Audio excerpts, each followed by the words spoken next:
So ladies first, that's the idea.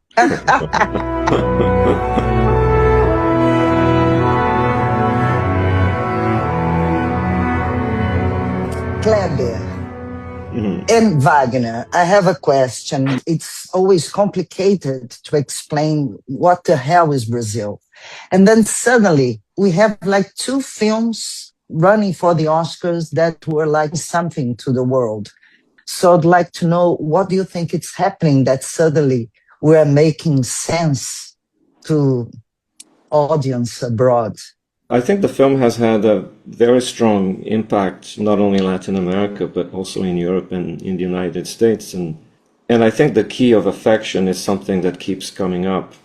And that unites both I'm Still Here and The Secret Agent. We deal with difficult times politically, socially, but there is a very bright side to both films, and this is something that I have learned, traveling with the film and listening to people. I have the impression that something sets The Secret Agent apart, which is it has shifted even our own understanding of our identity in the best possible manner. We suddenly the film is so polyphonic and so layered that we understood that we can be larger than we thought we could be.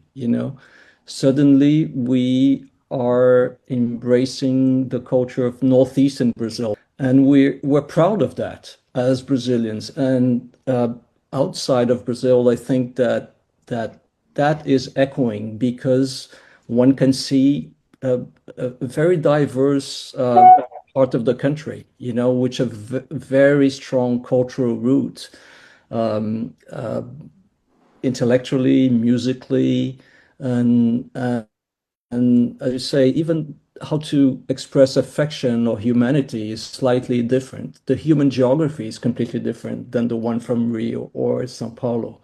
So the film kind of broadens the understanding of what a Brazilian identity that you're referring to is. I really think of that, And I love that, Valtinho, because it's amazing to me, again, the creation of identity. And this is something that the Americans are so great at, like to create and export their culture to. We all grew up watching American films, so our understanding of what the US is come from that.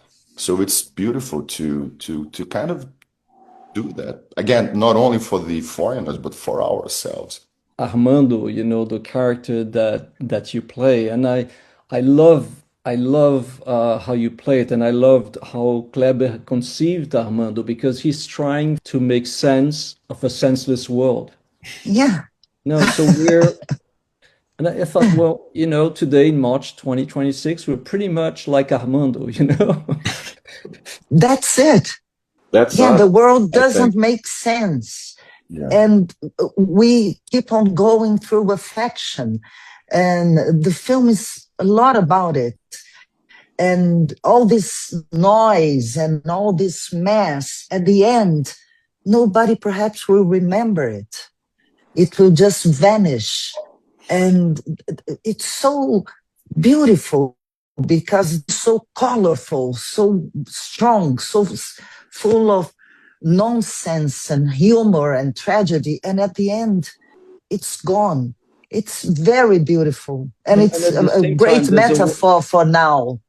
I think there's a wonderful echo in the film, which is the fact that each story that has somehow been buried underneath the carpet can re-emerge and be brought back by the service by young researchers. I think that is so incredibly beautiful. I absolutely love that. It shows us that, yes, we can somehow endure and overcome. I think that is such a presente, a gift that the film gives us, in fact.